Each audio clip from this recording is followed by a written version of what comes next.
India's number 1 varicose veins hospitals ఐబీసీను సంప్రదించండి. మీ నొప్పి లేని ప్రయాణాన్ని ప్రారంభించండి. వాగర్థావివ సంపృక్తౌ వాగర్థ ప్రతిపత్తయే జగతః పితరౌ వందే పార్వతీ పరమేశ్వరౌ. ఆదిత్యాయ చ సోమాయ మంగళాయ బుధాయ చ గురుశుక్ర శనిభ్యశ్చ రాహవే కేతవే నమః. శృంగేరి జగద్గురు పీఠాధిపతులకి, కంచి పీఠాధిపతులకి నమస్కారములు తెలియచేసుకుంటూ కార్యక్రమాన్ని ప్రారంభిద్దాం. జూలై నెల 16వ తారీఖు నుంచి 31వ తారీఖు వరకు ద్వాదశ రాశుల వారికి సంబంధించినటువంటి శుభ అశుభ ఫలితాలు, ఏ రోజుల్లో మానసికంగా ఆనందంగా ఉంటారు, ఏ రోజుల్లో అసంతృప్తి ఆందోళనతో ఉంటారు, అలాగే ఏ రోజుల్లో ఖర్చులు ఎక్కువగా ఉంటాయి, ఏ రోజుల్లో ఆదాయ మార్గాలు ఎక్కువగా ఉంటాయి, ఉద్యోగ సమస్యలు, ఇలాంటి వివరాల గురించి క్లుప్తంగా తెలియజేసే ప్రయత్నం చేస్తాను. కాబట్టి వీక్షించేటువంటి ప్రేక్షకులకి చిన్న గమనిక, మీరు మీ యొక్క జన్మ నక్షత్రం ఏదైతే ఉంటుందో ఆ నక్షత్రం ప్రకారం ఉన్నటువంటి రాశినే మీరు పరిగణనలోకి తీసుకోవాలి. నామ నక్షత్రం పేరు మీద ఉన్నటువంటి రాశిని తీసుకోకూడదు. జన్మ నక్షత్రం లేని వాళ్ళు నామ నక్షత్రం పేరు మీదనే చూసుకోవాలి. పైగా చాలామంది సన్ జొడాయిక్ సైన్ అంటే ఈ మంత్ నుంచి ఈ మంత్ మధ్యలో పుట్టినటువంటి వాళ్ళు ఒక రాశికి చెందుతారని చెప్పి సూర్యమాన సిద్ధాంతం ప్రకారం ఉంటుంది. అది ఈ చెప్పబోయేటువంటి ఫలితాలకి అది ఏమాత్రం కూడా సరిపోదు. అది విషయాన్ని గమనించుకొని చూసుకోవాలి.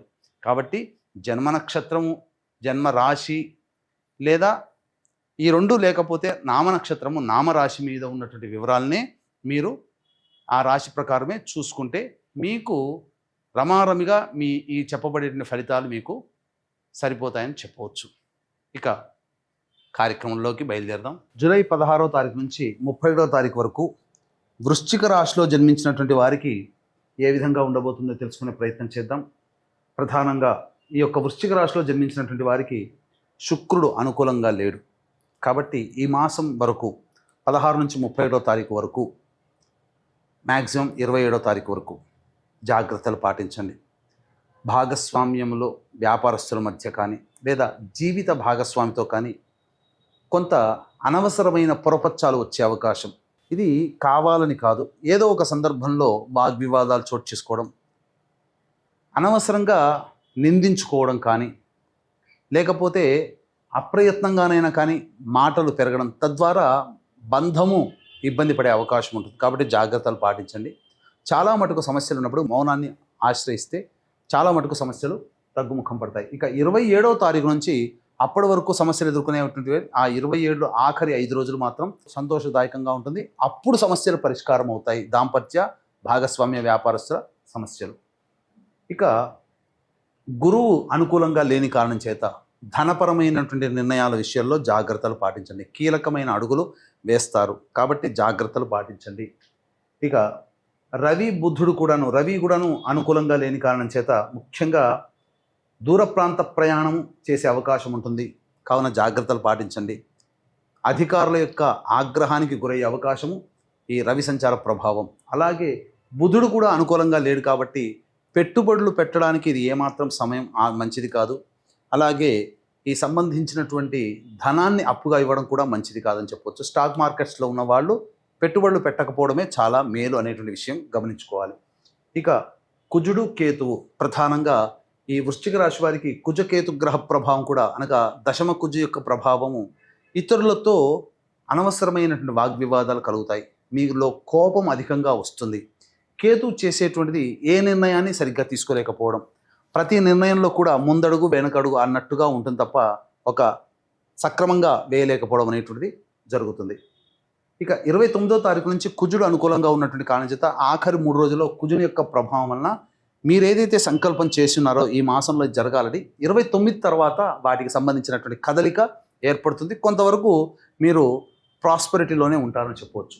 ఇక అర్ధాష్టమ రాహువు అలాగే శని వక్రీకరించినటువంటి కారణం చేత అర్ధాష్టమ శని దోష ప్రభావం, ఈ కారణం చేత కొంత ఇబ్బందికర పరిస్థితులు అని చెప్పొచ్చు. ఏ తర్వాత చెప్పొచ్చేది ఏమిటంటే అన్ని గ్రహాలు కూడా వృశ్చిక రాశి వారికి కర్కాటక సింహరాశిలో లాగానే శుక్రుడు ఎలాగో అనుకూలంగా లేడు, గురువు అనుకూలంగా లేడు, రవి బుధులు కుజకేతువులు రాహువు శని, అసలు ఏ గ్రహాలు కూడా వృశ్చిక రాశి వారికి అంత అనుకూలంగా ఈ సంచారము కనబడటం లేదు. ముఖ్యంగా శని రాహువు చేరినటువంటి కారణం చేత పిశాచ యోగ ప్రభావం కలన తల్లిగారి ఆరోగ్యం పట్ల శ్రద్ధ వహించాలి. వాహనాన్ని నడిపేటప్పుడు వృశ్చిక రాశి వారు జాగ్రత్తలు పాటించాలి. ఇది గమనించాల్సినటువంటి అంశం. కాబట్టి జాగ్రత్తగా ఉండండి. చెప్పినటువంటి పరిహారాలు చక్కగా చేసుకోండి. దైవానికి దగ్గరగా ఉండి పరిహారాలు చేసుకుంటే ఇంకా మేలని విషయాన్ని గమనించుకోవాలి. ఇక ఈ రాశిలో జన్మించినటువంటి మహిళలు ప్రధానంగా మీ గౌరవ మర్యాదలకి ఇబ్బంది కలిగే సంఘటనలు చోటు చేసుకుంటాయి. ఇప్పటి వరకు మిమ్మల్ని గౌరవంగా చూసినటువంటి వాళ్ళు చికాకుతో ఉండడం, మిమ్మల్ని ఈసడించుకోవడం కానీ, చిన్న చూపు చూడడం కానీ జరుగుతుంది. మనకు బాగా దగ్గర వాళ్ళులే అని చెప్పి డబ్బులు అప్పు ఇచ్చి ఉంటారు ఇదివరకు, కానీ ఆ డబ్బులు తిరిగి రాకుండా ఉండడం, బంధువులు మిత్రులే మోహం చాటేయడం, మీకు దూరంగా ఉండడం కాస్త మిమ్మల్ని బాధ పెడుతుంది. ఈ సమయంలో కాలం అనుకూలంగా లేదు కాబట్టి ఎవరికి వాగ్దాన రూపం కానీ డబ్బు రూపంలో కానీ అప్పు ఇవ్వకండి, జాగ్రత్తగా ఉండండి. ఇక ఈ రాశిలో జన్మించినటువంటి మహిళలకి ప్రధానంగా గర్భ సంబంధమైనటువంటి ధారణ సందర్భంగా మంచి శుభవార్త వింటారు. సంతానం కోసం ఎదురు చూసే వాళ్ళకి మంచి సంతానం కలుగుతుంది. ఇక ఈ రాశిలో జన్మించినటువంటి విద్యార్థినులకి కష్టతరంగా ఉంటుంది. కోరుకున్నటువంటి సంస్థలు లభించాలంటే కాస్త ఎక్కువగా శ్రమ చేయాల్సినటువంటి పరిస్థితి, కాబట్టి దైవానుగ్రహాన్ని పొందే ప్రయత్నం చేయండి. ఇక వివాహ సంబంధమైనటువంటి విషయాల్లో జాగ్రత్తలు పాటించండి. ఆచితూచి స్పందించి నిర్ణయం తీసుకోండి. ఎందుకంటే భవిష్యత్ అంతా ఇప్పుడు సమయం అనుకూలంగా లేదు కాబట్టి భవిష్యత్తు యోగదాయకంగా ఉండాలి. కాబట్టి ఈ యొక్క నిర్ణయాలు తీసుకునేటప్పుడు పెద్దల సహాయ సహకారాలు తీసుకోండి. ఇక రోజువారీ దినచర్యల్లో భాగంగా 16వ తారీఖు నుంచి 31వ తారీఖు వరకు ఎలా ఉండబోతుందనే విషయం తెలుసుకున్నట్లయితే 16, 17 తేదీల్లో మీ ఆరోగ్యం పట్ల శ్రద్ధ వహించాల్సినటువంటి పరిస్థితి. ఇక వృధా కాలయాపన జరుగుతుంది, అనవసరమైన ఖర్చులు పెరుగుతాయి కాబట్టి జాగ్రత్తలు పాటించండి. 18, 19, 20, 21, 22 ఈ తేదీలలో ఇతరుల నుంచి రావాల్సినటువంటి సహాయ సహకారాలు లభించడం, తద్వారా మీకున్నటువంటి పనులను చక్కబెట్టుకుంటారు. విందులు వినోదాల్లో సంతోషంగా పాల్గొంటారు. ఖర్చుకు మించిన ఆదాయం లభించడం ఆనందదాయకంగా ఉంటుంది. అన్ని విధాలుగా శుభముగా ఉంటారని చెప్పవచ్చు. ఇక వీక్షించేటువంటి ప్రేక్షకులు కూడా కాశీ విశ్వేశ్వరుని యొక్క ఆజ్ఞ మేర కాశీ క్షేత్రంలో ఉండడం జరుగుతుంది. గురువారము అమావాస్య కలిగినటువంటి పునరోసు కలిగినటువంటి 24వ తేదీన ఆ రోజున తండ్రి వైపు 3 తరాలు, తల్లి వైపు 3 తరాల్లో మరణించిన వారి ఆత్మతృప్తి కోసం, ఎందుకంటే ఎక్కడ పిండ ప్రదానం జరిగినా ఈ యొక్క దేవతలు తీసుకుని వెళ్ళి ఆ భాగాన్ని ఇస్తారు. కానీ కాశీక్షేత్రంలో జరుగుతున్నప్పుడు సాక్షాత్తు పితృదేవతలే ఆ ఫలితాన్ని తీసుకుంటారు. కాబట్టి అవకాశం ఉన్న వాళ్ళు బ్రాహ్మణుని కర్తగా పెట్టి పిండ ప్రదాన కార్యక్రమం, తర్పణాది కార్యక్రమాలు చేయించడం జరుగుతుంది. అలాగే రాత్రిపూట అమావాస్య పుష్యమి నక్షత్రం కలిసినటువంటి అద్భుతమైన రోజు గురు అమావాస్య.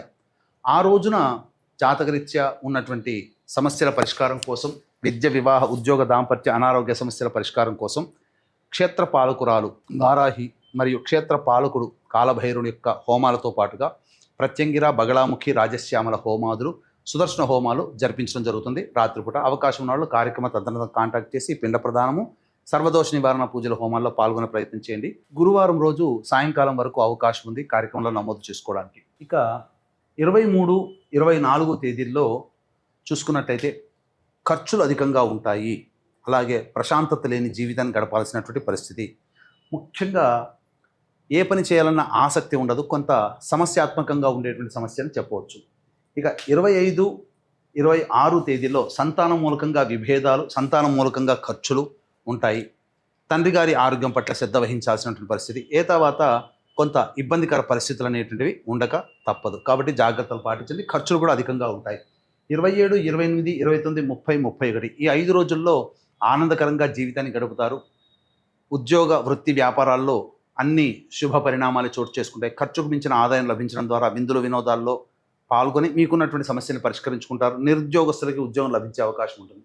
తర్వాత ఈ యొక్క వృశ్చిక రాశి వారికి గ్రహస్థితిగతులు అనుకూలంగా లేని కారణం చేత ప్రతిరోజు కూడాను నవగ్రహాల చుట్టూ శివాయ నమః అంటూ 27 ప్రదక్షిణలు చేసి ఈశ్వరుని దర్శించుకునే ప్రయత్నం చేయండి. తప్పకుండా మీకు ఉన్నటువంటి సమస్యలు పరిష్కారం అవుతాయి. అవకాశం ఉంటే కాశీక్షేత్రంలో జరిగే బ్రాహ్మణుని కర్తగా పెట్టి చేయించే పిండ ప్రదాన కార్యక్రమం, మీ యొక్క జాతకరీత్యా ఉండే దోషాలకి సర్వదోష నివారణ పూజల హోమాలు రాత్రిపూట జరుగుతాయి కాశీక్షేత్రంలో. కాబట్టి అవకాశం ఉన్న వాళ్ళు కార్యక్రమ తదనంతరం కాంటాక్ట్ చేయండి. ఇప్పుడు చెప్పినటువంటి సమస్యల కంటే ఇంకా విభిన్నంగా మీరు సమస్యలు ఎదుర్కొంటున్నట్లయితే దగ్గరలోని మంచి ఉపాసనా పరులైనటువంటి జ్యోతిషుల్ని సంప్రదించి వారి సలహాలు సూచనలు పాటించండి. సర్వం శ్రీ ఉమామహేశ్వర పరబ్రహ్మార్పణమస్తు.